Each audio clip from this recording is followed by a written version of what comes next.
میری طرف سے آپ سب کی خدمت میں سلام عرض کرتا ہوں۔ مجھے مبشر محبوب کہتے ہیں اور میرا تعلق جو ہے وہ ہولی ٹرینٹی بلیور چرچ عیسیٰ نگری سے ہے۔ تو میرے عزیزوں، دعا گو ہوں میں گریس ٹی وی کا، جس کے تعلق سے پوری دنیا میں جو ہے کلام پہنچتا ہے اور اس سے لوگ جو ہے روحانی برکات سے مستفید ہوتے ہیں۔ تو ٹائم کی نزاکت کو سامنے رکھتے ہوئے میں اپنے حوالہ کی طرف آؤں گا۔ حوالہ جو آج ہم پڑھنے کو ہیں اس کا تعلق جو ہے وہ متی رسول کی معرفت لکھی گئی انجیل، اس کا 26واں باب ہے اور 17 سے 30 آیات۔ لیکن میرے عزیزوں، میں سارا حوالہ تو نہیں پڑھوں گا، لیکن اس کی پہلی آیت جو ہے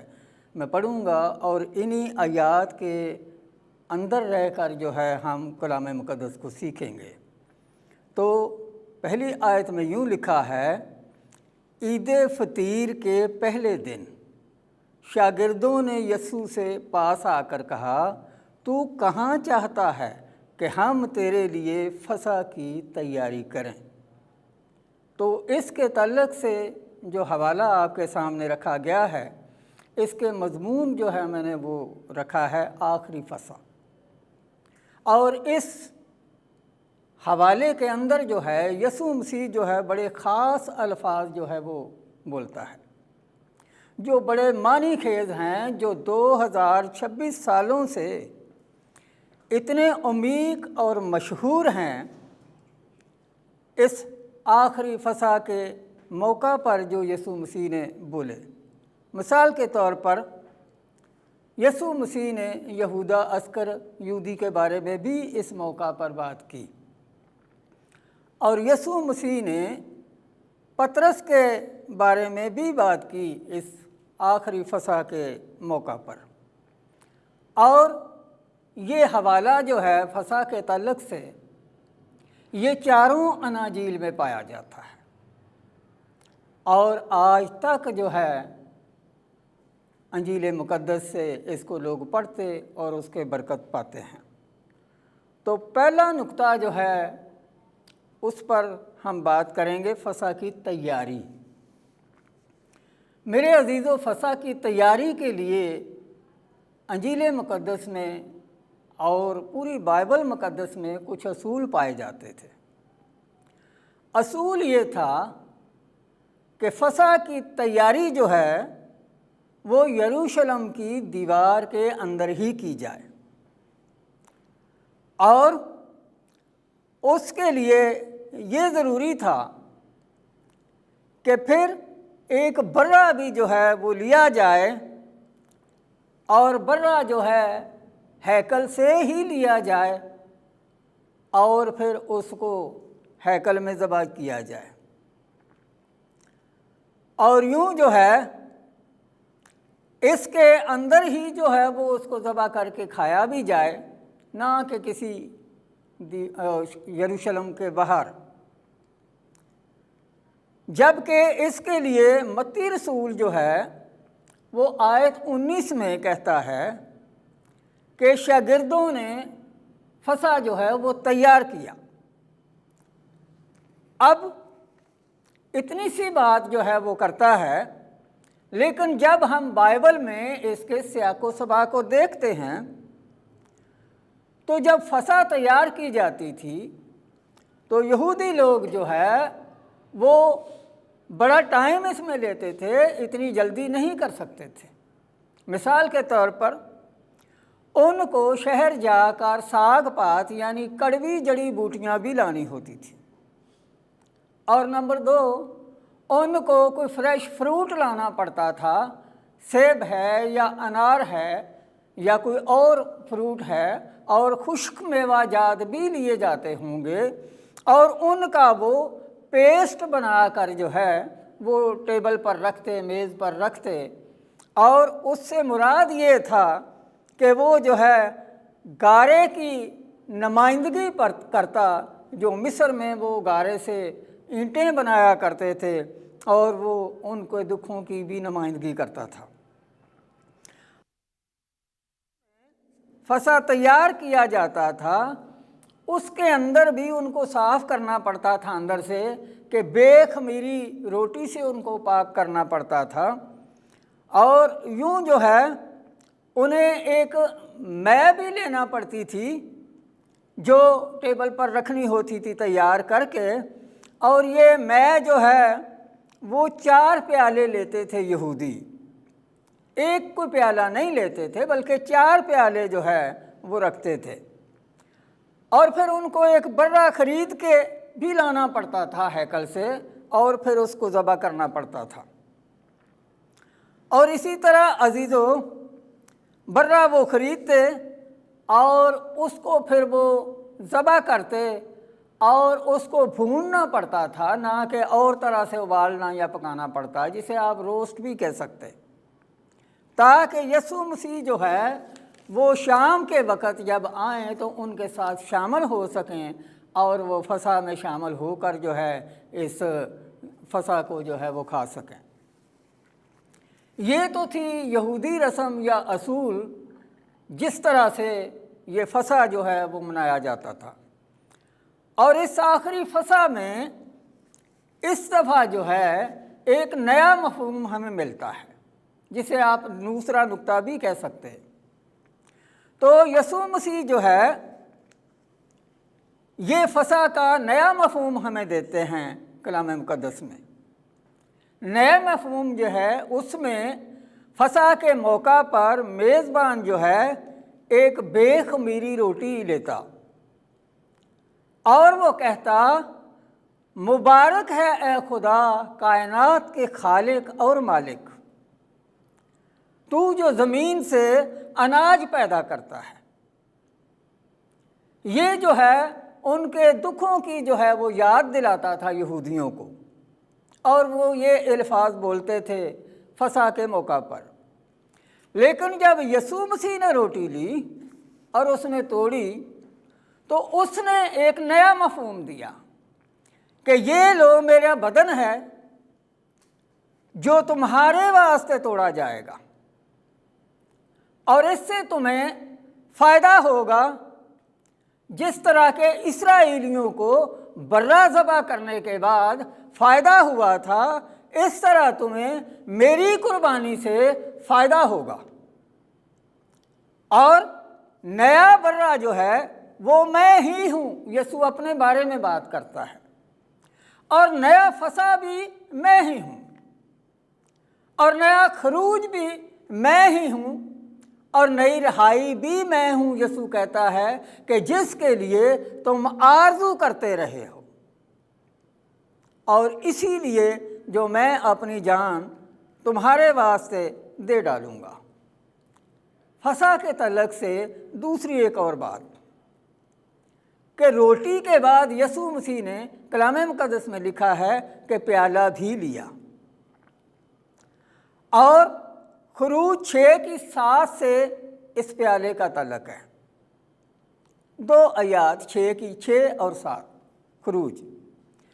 فصح کی ضیافت میں یہودی لوگ جو ہے وہ ایک پیالہ نہیں بلکہ 4 پیالے لیا کرتے تھے، اور ان 4 پیالوں کا مطلب یہ ہے کہ خدا کے 4 وعدے تھے۔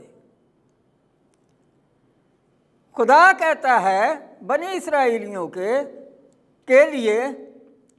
کہ میں تم کو جو ہے مصریوں کے بوجھوں کے نیچے سے نکال لوں گا، اور نمبر 2 جو ہے وہ بات کرتا ہے کہ میں تم کو جو ہے وہ ان سے نجات دے ڈالوں گا، اور پھر وہ یہ بھی کہتا ہے کہ میں تم کو جو ہے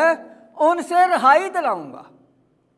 اور پھر جب نمبر 4 پر جو ہے وہ کہتا ہے کہ میں تم کو لے لوں گا تاکہ تم میری قوم بن جاؤ اور میں تمہارا خدا ہوں گا۔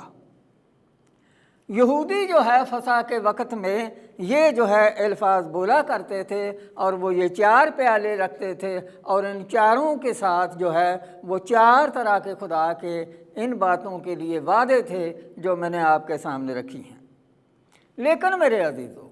یسوع مسیح جب پیالہ لیتا ہے تو وہ کہتا ہے کہ یہ میرا عہد کا خون ہے، جو بطیروں کی گناہوں کی معافی کے واسطے بہایا جاتا ہے۔ انہوں نے یعنی موسیٰ اور ہارون اور بزرگوں نے، خروج میں یہ تعلق ہمیں ملتا ہے، جو بھی آیات میں نے آپ کے سامنے خروج 6-7 کی رکھی ہیں، کہ انہوں نے خدا کے حضور جو ہے وہ کھایا پیا تھا اور خدا کو دیکھا بھی تھا۔ اور یہاں شاگرد جو ہیں وہ یسوع مسیح کے سامنے ہیں اور اس کے سامنے حضوری میں اس کی ہے، اور وہ بھی جو ہے اور کھاتے پیتے بھی ہیں، اور خدا کے جو اس نے روپ بدلا ہوا ہے اور وہ انسانی بدن میں ان کے سامنے ہے، تو یوں انہوں نے ہم یہ کہہ سکتے ہیں کہ یسوع کو یعنی خدا کو دیکھا بھی، جو کامل انسان بھی اور کامل خدا بھی ہے، اس کو دیکھا بھی اور اس کے حضور کھایا پیا بھی۔ اور یسوع مسیح کا خون جو ہے آگے لکھا ہے کہ بطیروں کے لیے بہایا گیا۔ اس کا تعلق جو ہے آخری فصح کے مضمون کے تعلق سے وہ ہے یسایہ 53 کے ساتھ۔ اس کا اشارہ کلام مقدس میں ہمیں یہ ملتا ہے کہ یسوع مسیح جو ہے وہ دکھ اٹھانے والا خادم بھی ہوگا، اور وہ بے عیب ہوگا، نہ کہ اپنے گناہوں کے باعث، اپنے قصوروں کے باعث، بلکہ وہ ہمارے قصوروں کے باعث، ہماری غلطیوں اور گناہوں کے باعث دکھ اٹھائے گا، اور وہ ہمارے لیے جان دے دے گا۔ یعنی یسوع مسیح اپنی موت کے وسیلہ سے ہم کو گناہوں کی معافی جو ہے وہ ملے گی، اور یہ اس کا عہد کا خون ہے۔ یسوع کا خون جو ہے وہ گناہوں کی معافی کے واسطے بہایا جائے گا، تو اس کا تعلق گناہوں کی معافی کے واسطے بہایا جائے گا، اس کا تعلق جو ہے وہ یرمیہ 31 کی 31 کے ساتھ ملتا ہے۔ میرے عزیزو، خدا وعدہ کرتا ہے اب کہ میں جو ہے اسرائیلیوں کو جب چھڑایا تھا تو اس طرح سے نہیں، اس طریقہ سے نہیں، بلکہ ایک اور طریقہ سے میں تم کو آزاد کروں گا۔ نہ کہ میں تم کو کسی لوگوں سے رہائی دوں گا، بلکہ میں تم کو گناہوں سے نجات بھی دے دوں گا۔ اور یہ خدا کا ایک جو ہے پیشگی کے طور پر بات کرتا ہے یرمیہ نبی ہمارے سامنے، اور یسوع مسیح یہ شاگردوں کو کہنا چاہ رہا ہے کہ آج کے دن کے بعد اگلی صبح کو جو میرے ساتھ ہونے والا ہے، میرا جسم جو توڑے جانے والا ہے، میرا جو خون بہایا جانے والا ہے، اگلی صبح کو اس کے باعث جو ہے تم میرے خون کے وسیلہ سے جو ہے تمہارے گناہوں کی معافی جو ہے وہ ہو سکتی ہے۔ اور یہ کوئی حادثہ نہیں ہے، بلکہ یہ خدا کا منصوبہ ہے، اور اگلے دن جو ہونے کو جا رہا ہے وہ جو عام بات نہیں ہے، بلکہ یرمیہ نبی نے اس کی جو ہے پیش گوئی کر دی ہوئی ہے۔ اس وجہ سے جو ہے وہ اگلے دن اس کی پیش گوئی ہونے کو جا رہی ہے، اور یہ پیش گوئی جو ہے اس کی تکمیل ہوگی کہ یسوع مسیح کا جسم جو ہے وہ توڑا جائے گا، یسوع مسیح کا خون جو ہے وہ بہایا جائے گا، اور اس پر ایمان لانے کے باعث جو ہے ہر شخص جو ہے اس کی معافی ہو سکتی ہے، نہ کہ کسی اور شخص کے وسیلہ سے، نہ کہ کسی اور کے خون کے وسیلہ سے۔ میرے عزیزو، لوگ تو ویسے اور بھی مرتے ہیں، اور لوگوں کے بھی خون بہائے جاتے ہیں، لیکن نجات کا وسیلہ جو ہے، معافی کا وسیلہ جو ہے، رہائی کا وسیلہ جو ہے، وہ صرف اور صرف یسوع کے خون کے وسیلہ سے ہے۔ اس لیے میرے عزیزو، ضرور تھا کہ خداوند یسوع مسیح جو ہے کلام مقدس کے مطابق اور یرمیہ کی اس پیش گوئی کے مطابق وہ جو ہے وہ صلیب پر چلا جائے اور وہ دکھ اٹھائے، اور بطیروں کے لیے جو کوئی اس پر ایمان لاتا ہے وہ نجات پا سکتا ہے۔ تو اگلی بات جو ہے، خداوند یسوع مسیح جو ہے اس بارے میں ان سے شاگردوں سے اپنے سے بات کر رہا ہے، اور آیت 29 میں ایک بات اور ہمیں ملتی ہے کہ انگور کا یہ شیرہ پھر کبھی جو ہے میں نہ پیوں گا۔ اس حوالے کا تعلق جو ہے خروج کے 6 باب کی 6 اور 7ویں آیت کی طرف ہمیں اشارہ ملتا ہے۔ میرے عزیزو، اس کا تعلق جو ہے چوتھے پیالے یا چوتھے وعدے کے ساتھ ہے۔ کلام مقدس کی جب ہم گہرے طور پر سٹڈی کرتے ہیں تو لگتا یہ ہے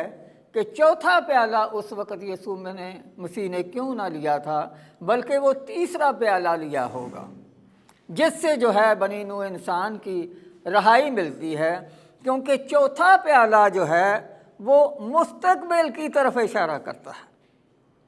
جہاں لکھا ہے خروج 6 اور 7 کے اندر، میں تم کو لے لوں گا۔ یہ اس چوتھے وعدے سے تعلق بات ہے کہ تم میری قوم بن جاؤ اور میں تمہارا خدا ہوں گا۔ یہ وعدہ جو ہے مستقبل کی ضیافت کے طرف اشارہ کرتا ہے۔ اس کی تکمیل جو ہے جب ہم مکاشفہ کی کتاب پڑھتے ہیں تو اس کے 19ویں باب کی 9 آیت میں ہمیں اس کی تکمیل ملتی ہے، جہاں لکھا ہے مبارک ہیں وہ جو برہ کی شادی میں بلائے گئے ہیں۔ اس کا مطلب ہے کہ ایماندار خدا کی بادشاہی میں اکٹھے ہوں گے اور برے کی ضیافت میں شریک ہوں گے۔ یہ مصر سے خروج کی طرح نہیں ہے عزیزو، بلکہ یہ نیا خروج ہوگا جس میں ایمان یسوع پر لائے ہوئے لوگ ہر طرح کے ظلم سے، تکلیف سے، آنسوؤں سے، درد سے اور موت سے رہائی حاصل کریں گے۔ لیکن میرے عزیزو، میں نے یہ عرض کرتا ہوں آپ کے حضور میں کہ یسوع مسیح نے خون یہ بہا کر اپنا نیا عہد جو ہے وہ باندھا ہے۔ یہ کسی بکرے سے عہد نہیں بندھا ہوا، اور اسی کے وسیلہ سے ہم جو ہے اس کے ساتھ اپنا ٹوٹا ہوا تعلق جو ہے وہ بحال کر سکتے ہیں۔ اور آج ہم سوچیں کہ کیا ہم اس نئے عہد میں جو یسوع مسیح نے اپنے قیمتی خون سے باندھا ہے کیا شریک ہیں؟ عزیزو، آج ہر شخص کے پاس یہ موقع ہے کہ یسوع مسیح کو قبول کرے اور اس کے اس نئے عہد میں شامل ہو جائے تاکہ گناہوں سے رہائی پائے۔ عزیزو، یہ ساری باتیں جو ہے ضرور ہے کہ ہم جانیں کہ پرانا عہد کیا تھا، اور اس آخری فصح کے موقع پر جو یسوع مسیح نے نیا عہد باندھا ہے اس کا تعلق جو ہے ہمارے ساتھ کیا ہے، تاکہ ہم اس کے بیٹے مسیح پر ایمان لا کر، اس کے کفارے پر ایمان لا کر کہ اس نے خون اپنا بہا کر یہ نیا عہد قائم کیا ہے، اس میں شامل ہو کر اور یسوع پر ایمان لا کر ہم نجات پا سکتے ہیں۔ آئیں آخر میں ہم دعا کریں گے کہ اس کلام مقدس کو ہم سیکھے ہیں تو سمجھیں اور عمل کریں۔ قدوس باپ، میں تیری شکر گزاری کرتا ہوں آج کے اس خوبصورت کلام کے لیے۔ خداوند، تیرا کلام عمیق ہے، ہم اس کو خداوند اپنے دل پر لاگو کریں، اپنی زندگی پر لاگو کریں کہ تیرے کلام کی عمیق باتوں کو ہم اپنی زندگی پر لاگو کر کے مستفید ہوں، اور دعا ہے کہ ہم ہمیشہ تک تیرے فضل سے قائم رہیں، تیری مرضی کے مطابق کام کریں اور تیرے کلام کو خود بھی عمل میں لائیں اور دوسروں کو بھی اس کی اصلاح دیں، تاکہ یہ کلام جو ہے ہر ایک کو خداوند میسر ہو اور اس کلام سے ہم فائدہ اٹھائیں اور برکات حاصل کریں اور اپنی نشاط کا منصوبہ بنائیں۔ خداوند، یہ کلام جو ہے ہم سب کے لیے ہے، اور تیرے بیٹے کا کفارہ بھی ہم سب کے لیے ہے۔ دعا ہے کہ ہم یسوع مسیح پر ایمان لائیں اور نجات پائیں۔ یسوع مسیح کے نام میں آمین۔